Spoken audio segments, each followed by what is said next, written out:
Hunting, good or bad? When you're talking about hunting, you can think about it in all the negative or positive ways. Most people think about the negative ways because it's hunting. You're killing all the animals in the world. You're making hundreds of animal species go extinct yearly. This isn't true. Because of hunting, animal populations have boomed in the past 100 years. I'm going to touch multiple points of hunting. The first thing I'm going to start off with is rules and regulations. When hunting, you're not hunting hundreds of animals a day, or even two. It's hard to see a squirrel hunting. When my father and I are hunting, well, driving to go hunting, driving to the woods, we see birds and trees. Sometimes deer will jump over the road in front of us. But then when we're hunting in the woods, walking around, ready to shoot something, there's nothing. It's dead quiet. You could hear a pin drop. You're lucky to see a chipmunk climb across the tree. With rules and regulations, for bigger animals like deer or moose, you have to get tags for the animals and tag the animal when you shoot it. And for these, you can only get like one a season. With other animals, there are different rules. Like for pheasant, you can get 3 a day. But then, for hunting, you need to get a license for hunting and then another license for every individual animal. And also a license for every individual state. Some states and animals, you can get a license for one state and it'll coincide with another state. So you only have to do one. But then there are other states where you can only get a license to hunt or have a gun in that state if you live in the state. When hunting, you have to stay 500 feet from any building or road. Well, any building with a gas tank or a road from cars. You can't point the gun towards a car or a road, even if it's 500 feet away.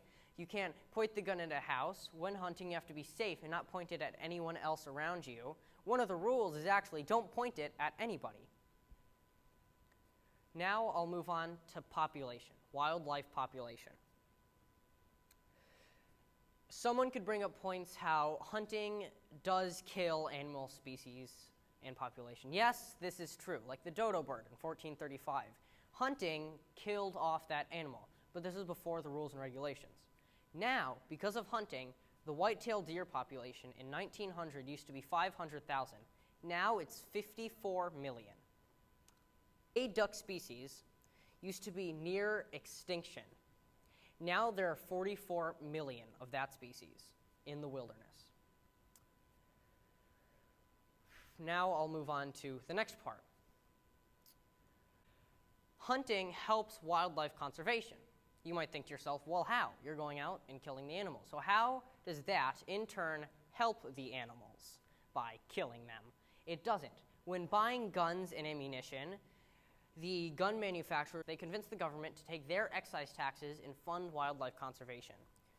In 2018, there was $18 billion going through the Wildlife Conservation Fund. In dollars, this is $12 billion. But to 2018, this was $18 billion. Let me explain. When hunting, as I said, the gun manufacturers and ammunition manufacturers convinced judicial powers to fund wildlife conservation. Within a few years of being a thing till now, they have had $14 billion through the Wildlife Conservation Fund into helping wildlife conservation. In 1937, Franklin D. Roosevelt signed the Pittman-Robertson Wildlife Aid. This, within a year of being signed, gained millions of land and acres for wildlife population.